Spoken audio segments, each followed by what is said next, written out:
হাই বন্ধুসকল আপোনালোকক Assam update YouTube চেনেলটোলৈ স্বাগতম জনালো। এছেম্বলি পাৰ্লিয়ামেণ্ট কনষ্টিটুৱেঞ্চি অৰ্থাৎ বিধানসভা আৰু সংসদ সমষ্টি ক'ত কেনেকৈ হ'ল আপোনালোকে চাই লওক। যিহেতু সাল সলনি কৰা হ'ল বিধানসভা আৰু সংসদ সমষ্টিবোৰ, আপোনালোকে চাই লওক। কাৰণ কেলৈ এতিয়া বিভিন্ন ডকুমেণ্টছত আপোনালোকে বিধানসভা যদি ফিল আপ কৰিবলৈ হয়, আগৰটো আপোনালোকে কৰিব নোৱাৰিব।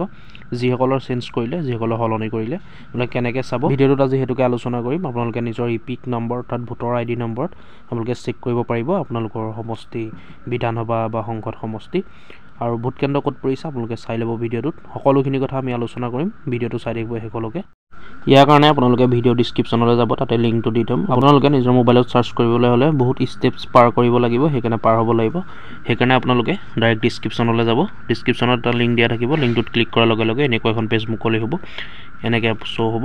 ইয়াত আপোনালোকে ফাৰ্ষ্টতে ইপিক নাম্বাৰ যিটো অপশ্যন দেখিছে, তাত আপোনালোকে ভোটৰ যিটো আইডি নম্বৰ থাকে, সেই আইডি নম্বৰটো আপোনালোকে দি দিব।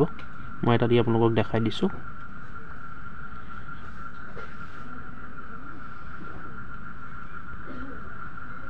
মই দি দিলোঁ ইপিক নাম্বাৰটো অৰ্থাৎ ভোটৰ যিটো আইডি নাম্বাৰ থাকে। ইয়াৰ পিছত আপোনালোকে তলত যিটো অপশ্যন দেখিছে কেপচা, এণ্টাৰ কেপচা অপশ্যন, তাত আপোনালোকে কেপচাটো ফিল কৰিব। ইয়াত যিটো ছাইডত দেখিছে কেপচা কোড, সেই কেপচা কোডটো আপোনালোকে এণ্টাৰ কেপচা কোডত ফিল কৰিব। একে একে আপোনালোকে বহাই দিব। মই একে একে ফিল কৰি দিছোঁ। ইয়াৰ পিছত যিটো চাৰ্চ অপশ্যন দেখিছে আপোনালোকে, চাৰ্চ অপশ্যনটোত ক্লিক কৰি দিব। চাৰ্চ অপশ্যনটোত ক্লিক কৰাৰ পিছত আপোনালোকে তললৈ যাব। তললৈ যোৱাৰ পিছত এয়া দেখিছে আপোনালোকে BLO নাম, ERO DEO সকলোখিনি ইয়াত ডিটেইলছ আপোনালোকৰ শ্ব' কৰিব। BLO নেম, ERO নেম সকলো লিখা থাকিব, আপোনালোকে এইখিনি চাব পাৰিব। এনেকৈ ফোন নম্বৰো দিয়া থাকিব, আপোনালোকে কিবা অসুবিধা হ'লে ইয়াত সুধিব পাৰিব। এয়া চব আছে। ইয়াৰ পিছত আৰু অকণ তললৈ যাব। তললৈ যোৱাৰ পিছত দেখিলে আপোনালোকে এছেম্বলি পাৰ্লিয়ামেণ্টাৰী কনষ্টিটুৱেঞ্চি ডিটেইলছ। ইয়াত প্ৰথমতে আপোনালোকৰ নামটো আহিব, কোনখন স্কুলত আপোনালোকে ভোট প্ৰদান কৰে অৰ্থাৎ ভোটটো দিয়ে। ইয়াৰ পিছত এছেম্বলি কনষ্টিটুৱেঞ্চি, ইয়াত আপোনালোকৰ বিধানসভা সমষ্টি কি পৰে এয়া আহি গৈছে। আপোনালোকে দেখিছে যিহেতু সাল সলনি কৰা হ'ল, আগত যদি বেলেগ আছিলে বিধানসভা সমষ্টি, এতিয়া বেলেগ কৰা হ'ল। কাৰেক্ট ইয়াত আহি যাব কোনটো আপোনালোকৰ কৰা হ'ল।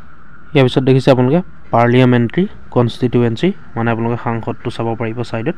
এনেকৈ আপোনালোকে বিধানসভা সমষ্টি আৰু সাংসদ সমষ্টিটো আপোনালোকে চেক কৰিব পাৰিব। যিহেতু নতুন কৰা হ'ল, অতি সহজতে আপোনালোকে চেক কৰি ল'ব। এনেকৈ আপোনালোকে GRD নম্বৰটো, মানে GRD চবৰে GRD নাথাকে, যিহেতু ইপিক নম্বৰটো আপোনালোকে মাৰিব, যিটো ভোটৰ ID কাৰ্ডৰ নাম্বাৰ হয়, সেই নম্বৰটো মাৰিব। সকলোৰে বেলেগ বেলেগ থাকে, আমাৰ যিহেতু GRD আছে সেইকাৰণে প্ৰথমত GRD মাৰিছোঁ। এনেকৈ আপোনালোকে ইয়াত কেপচা ফিল কৰি চাৰ্চ অপশ্যনত ক্লিক কৰি দিলে হ'ল, সকলোখিনি ডিটেইলছ আপোনালোকে পাই যাব। গতিকে ভিডিঅ'টো আজি ইমানেই আছিলে। যদি কিবা সুধিবলগীয়া হয় কমেণ্ট কৰিব। ভিডিঅ'টো চাই যদি ভাল পালে লাইক কৰিব, ভিডিঅ'টো শ্বেয়াৰ কৰিব, যাতে সকলোৰে সহায় হয়। ভিডিঅ'টো লাইক কৰিব, লগতে চেনেলটো ছাবস্ক্ৰাইব কৰি ল'ব এনেকুৱা ধৰণৰ আপডেটবোৰ পাই থাকিবলৈ। ধন্যবাদ। জয় আই অসম।